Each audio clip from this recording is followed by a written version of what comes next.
Bonjour à tous, aujourd'hui on parle sur cette chaîne pour la première mais pas la dernière fois d'actualité politique avec les élections régionales qui vont se tenir en même temps que les élections départementales dans un peu moins de 2 mois, le 20 et 27 juin en France. C'est parti!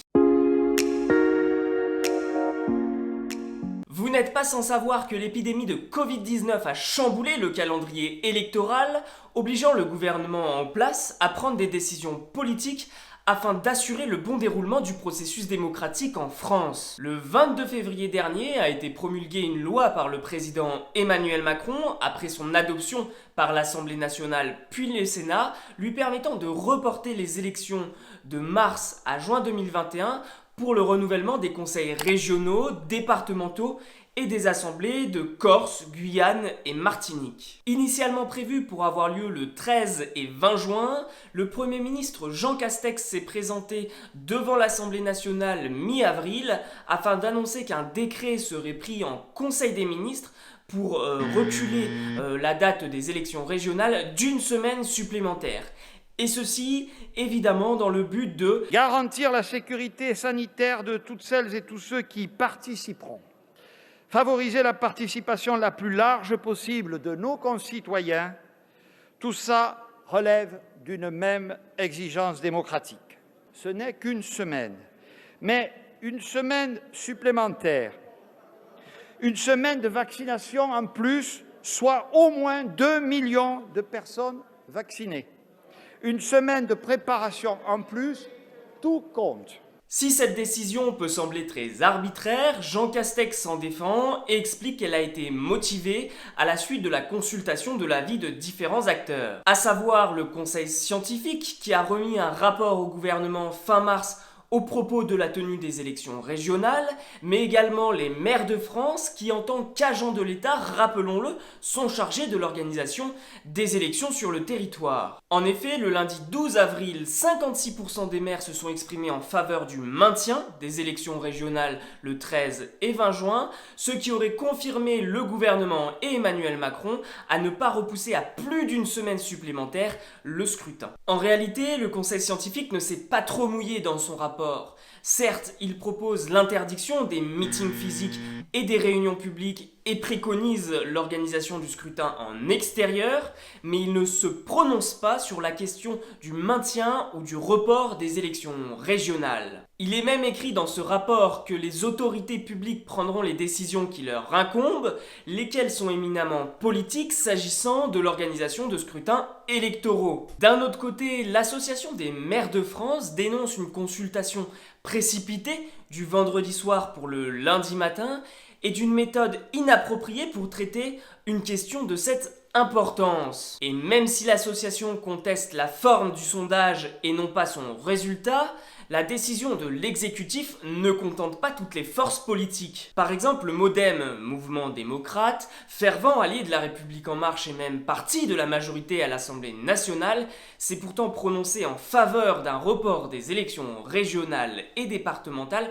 au-delà de l'été 2021. En fait, il y a un réel enjeu politique derrière cette élection pour notre président Emmanuel Macron. En effet, on sait que les élections régionales et départementales nécessitent pour les partis politiques d'avoir un fort ancrage territorial afin de faire élire leurs représentants. Or, La République en marche est un jeune parti politique qui dispose de peu d'élus puisqu'a déjà essuyé un premier échec d'implantation locale avec les élections municipales de 2020. Les candidats LREM sont donc plutôt positionnés comme des outsiders pour ces nouvelles élections. Or, à un an du nouveau scrutin pour élire le prochain président de la République, un nouvel échec à des élections pourrait affaiblir Emmanuel Macron qui, pour l'instant, selon les premiers sondages, arriverait en duel face à Marine Le Pen au second tour des élections présidentielles. Le président actuel aurait donc pu être tenté de prendre un décret afin de repousser les élections régionales et départementales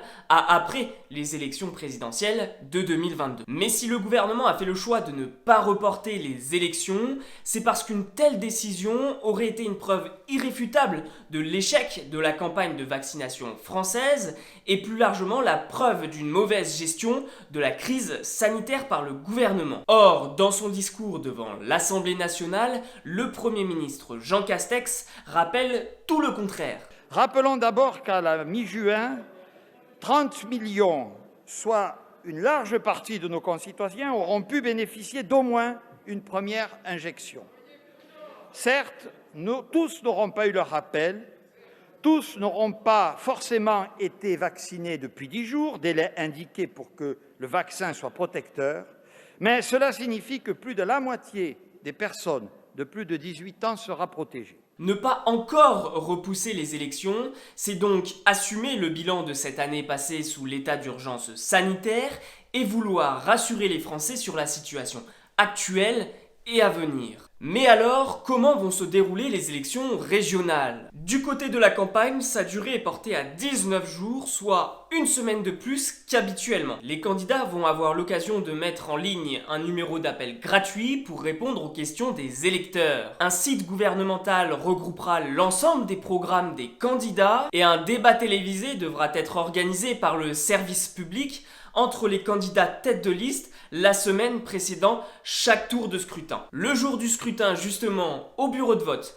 même précaution que durant les élections municipales. Donc port du masque obligatoire, distanciation sociale par des marqueurs au sol, gel hydroalcoolique à disposition et émargement avec le propre stylo de l'électeur. Par ailleurs, les bureaux de vote pourront rester ouverts après concertation avec les maires de 8h à 20h afin de limiter un maximum la concentration d'électeurs. Et enfin, les membres du bureau de vote devront se faire vacciner ou tester 24 heures avant leur entrée dans le bureau. Les 20 et 27 juin, nous serons donc appelés à nous rendre aux urnes, mais comment va-t-on élire les conseillers régionaux et à quoi vont-ils servir par la suite ? Lors des élections régionales, les électeurs votent pour une liste paritaire composée alternativement de sexes opposés. Chaque liste compte autant de candidats qu'il n'y a de sièges au sein de l'Assemblée régionale, ce qui va dépendre de chaque région. Cela va de 41 élus en Guadeloupe à 209 en Île-de-France. Chose importante à savoir, les listes sont composées de sections départementales afin d'assurer une équitable répartition géographique des futurs élus sur le territoire. Par exemple, les 100 conseillers régionaux de la Bourgogne-Franche-Comté sont plus ou moins justement divisés entre ces 7 départements afin de rapprocher les élus des citoyens. Le mandat d'un conseiller régional dure normalement 6 ans, mais ceux qui seront élus fin juin auront droit à une année supplémentaire. Alors pourquoi ? Effectivement, leur mandat aurait dû prendre fin en mars 2027. Sauf qu'à cette période se déroulera une nouvelle élection présidentielle. Alors, afin de ne pas la perturber, la prochaine échéance des élections régionales a été fixée à mars 2028. Les élections régionales s'organisent selon un scrutin de liste proportionnel à 2 tours avec prime majoritaire. Alors, qu'est-ce que ça veut dire ? Si une liste obtient la majorité absolue au premier tour, c'est-à-dire plus de la moitié des suffrages exprimés, ou bien obtient le plus grand score au second tour des élections, alors celle-ci récupère directement 25% du nombre de sièges disponibles au conseil régional. On parle ici de la prime majoritaire. Les autres sièges sont répartis de manière proportionnelle au score des listes présentes au second tour, y compris celles ayant déjà obtenu la prime majoritaire. Pour rappel, une liste doit obtenir au moins 10% des suffrages exprimés au premier tour afin de pouvoir accéder au second. Vous l'aurez compris, la liste arrivée première aux élections remporte le plus grand nombre de sièges grâce au scrutin proportionnel et à la prime majoritaire, ce qui lui permet de détenir une majorité confortable au sein de l'Assemblée régionale. Cela permet notamment aux membres de la liste vainqueur d'élire le président de région qu'ils souhaitent, c'est-à-dire leur tête de liste, ainsi que ses vice-présidents et les membres de la commission permanente la semaine qui suit le renouvellement du conseil régional. Du fait de la règle de non-cumul des mandats, le président du conseil régional n'aura d'ailleurs plus le droit d'exercer une autre fonction de type maire, député ou sénateur. Maintenant, si l'on souhaite répondre à la question « À quoi sert un conseiller régional ?», encore faut-il savoir ce qu'est une région. Les régions sont des collectivités territoriales, au même titre que les départements et les communes, qui selon l'article 72 de la Constitution s'administrent librement.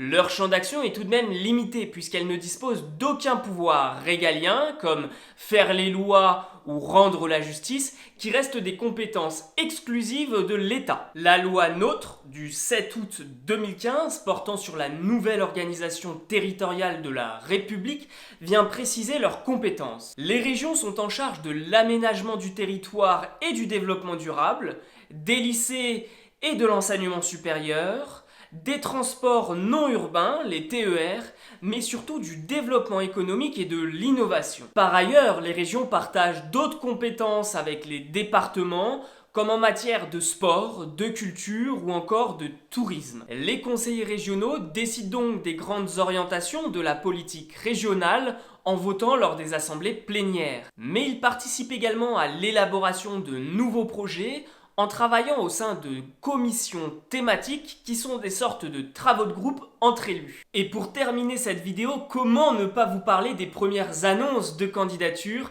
et des sondages déjà réalisés par certains instituts relayés dans les médias. Alors pour une question de temps, évidemment, je ne vais pas pouvoir vous parler des situations politiques de toutes les régions, mais ce qui est sûr, c'est que partout sur le territoire, les enjeux sont nombreux pour ces élections régionales, autant pour les partis de gauche que ceux du centre et de droite. La région Hauts-de-France est aujourd'hui au centre de toutes les attentions depuis que son actuel président Xavier Bertrand a annoncé qu'il était candidat à sa succession, mais surtout qu'il avait l'intention de devenir le prochain président de la République en 2022. Être réélu à la tête de la région Hauts-de-France permettrait à Xavier Bertrand de prouver qu'il est le meilleur représentant pour la droite en 2022, lui qui pourtant n'est plus membre des Républicains et qui souhaite rassembler au-delà des partis. En revanche, s'il perd les élections, il l'annonce sur France Info. Les choses sont très claires. Si je perds, c'en sera terminé de ma vie politique. J'ai pu agir dans la région avec une totale liberté, et encore une fois avec ce contact direct avec les habitants de la région. Si 6 ans après, je n'ai pas leur confiance, si je n'ai pas cette légitimité, je ne peux pas les solliciter la confiance de 67 millions de Français. C'est une question de légitimité. Alors, s'il ne veut pas perdre, Xavier Bertrand va devoir battre la liste du Rassemblement national menée par Sébastien Chenu. Ce dernier souhaite renforcer l'ancrage territorial du Rassemblement national et prouver que le parti est capable d'être élu et de gouverner, ce qui serait un soutien de poids pour l'actuelle présidente du RN, Marine Le Pen, qui a annoncé vouloir se présenter à l'élection présidentielle de 2022. Mais le RN n'est pas le seul concurrent solide face à Xavier Bertrand, puisque la gauche compte également tirer son épingle du jeu. Effectivement, c'est dans la région Hauts-de-France qu'est née pour la première fois une union de la gauche qui ne va présenter qu'une liste ralliant d'Europe Écologie Les Verts jusqu'au Parti communiste français et menée par l'eurodéputée écologiste Karima Delli. Un sondage réalisé par l'IFOP en novembre 2020 pour Europe 1 donne vainqueur la liste de Xavier Bertrand avec 37% des suffrages exprimés au second tour. Le Rassemblement national, quant à lui, serait à 33%, la liste de l'Union de la gauche et des écologistes ferait 21%, tandis que la République en marche ne réussirait même pas à se qualifier au second tour avec 9%. Si Xavier Bertrand a des ambitions présidentielles, il n'est pas la seule personnalité de droite à en avoir, puisque Valérie Pécresse, l'actuelle présidente de la région Île-de-France et candidate à sa succession, pourrait se révéler être une sérieuse concurrente au vu des présidentielles de 2022 si sa liste vient à gagner à nouveau les élections régionales. Pour cela, elle va devoir faire s'incliner beaucoup de monde dans une région traditionnellement de gauche, ce qu'elle avait eu du mal à faire en 2015 puisque face au socialiste Claude Barthelone, elle n'avait gagné qu'avec 1,62 points d'écart au second tour. Elle aura peut-être un peu plus de facilité cette fois-ci puisque la gauche n'a pas réussi à s'unir et pour le moment 3 listes différentes se présentent. Europe Écologie Les Verts avec en tête de liste Julien Bayou, le secrétaire général du parti, le Parti socialiste avec Audrey Pulvar, l'ancienne journaliste devenue adjointe au maire de Paris Anne Hidalgo en 2020, et la France Insoumise, représentée par la députée Clémentine Autain. Face à eux, le député du Val-de-Marne, Laurent Saint-Martin, sera la tête de liste de la République En Marche, aux côtés de la ministre chargée de la citoyenneté, Marlène Schiappa. Et l'ancien journaliste de LCI, Philippe Ballard, portera avec Jordan Bardella l'étendard du Rassemblement national pour la région Île-de-France. Selon le sondage Ipsos réalisé le 10 avril 2021 pour le journal Le Parisien, la liste de Valérie Pécresse s'imposerait au second tour avec 36% des suffrages exprimés. Une alliance de la gauche ferait 32% et le Rassemblement national, quant à lui, serait à 19%, c'est-à-dire devant La République En Marche qui arriverait dernier avec 13%. Pour terminer, j'aimerais vous parler de la région Provence-Alpes-Côte d'Azur où son actuel président Renaud Muselier, membre des Républicains, s'est aussi déclaré candidat à sa succession. Pour rappel, en 2015, ce n'est pas lui qui a été élu, mais Christian Estrosi, et ce n'est qu'en 2017, lorsque ce dernier décida de démissionner pour se consacrer à la mairie de Nice, que Renaud Muselier avait été élu. Le 20 et 27 juin prochain, l'opposant politique le plus féroce à Renaud Muselier sera sans aucun doute Thierry Mariani, qui représentera le Rassemblement national après avoir été membre des Républicains pendant plus de 30 ans. C'est une candidature donc très inquiétante car l'ex-LR pourrait voler beaucoup de voix à Renaud Muselier qui, selon une rumeur, serait prêt à tenter une alliance avec la République En Marche en vue de gagner au second tour des élections. Pour le moment, cela ne reste qu'une rumeur et c'est d'ailleurs la secrétaire d'État chargée des personnes handicapées, Sophie Cluzel, qui devrait porter les couleurs de La République En Marche en Provence-Alpes-Côte d'Azur. Du côté de la gauche, pour le moment, deux listes se démarquent en PACA. La première est portée par Jean-Laurent Félicia, conseiller municipal Europe Écologie Les Verts au Lavandou, et qui consiste en un rassemblement des forces écologistes. La seconde est menée par Olivia Fortin. Adjointe au maire de Marseille, elle est soutenue par le Parti Socialiste et le Parti Communiste. La gauche et les écologistes sont convaincus qu'ils vont devoir s'unir s'ils veulent passer le premier tour et obtenir des sièges au conseil régional de PACA, mais la question, comme toujours, c'est de savoir qui va se ranger derrière qui. La France Insoumise, quant à elle, a pour le moment décidé de faire cavalier seul et a nommé Marina Mesure et Luc Léandri comme chefs de file pour la PACA. Un sondage réalisé début avril par l'IFOP pour Europe 1 annonce la liste de Renaud Muselier, soutenu par La République En Marche, vainqueur au second tour des élections avec 39% des suffrages exprimés. Thierry Mariani et le Rassemblement national arriveraient tout de même à 37% et la liste d'union de la gauche et des écologistes terminerait 3e avec 24%. Voilà, cette vidéo est maintenant terminée, j'espère qu'elle vous aura plu. N'hésitez pas à me dire dans les commentaires ce que vous en avez pensé de cette petite analyse de l'actualité politique. Et puis pour ma part, je vous dis à dans 2 semaines pour une nouvelle vidéo.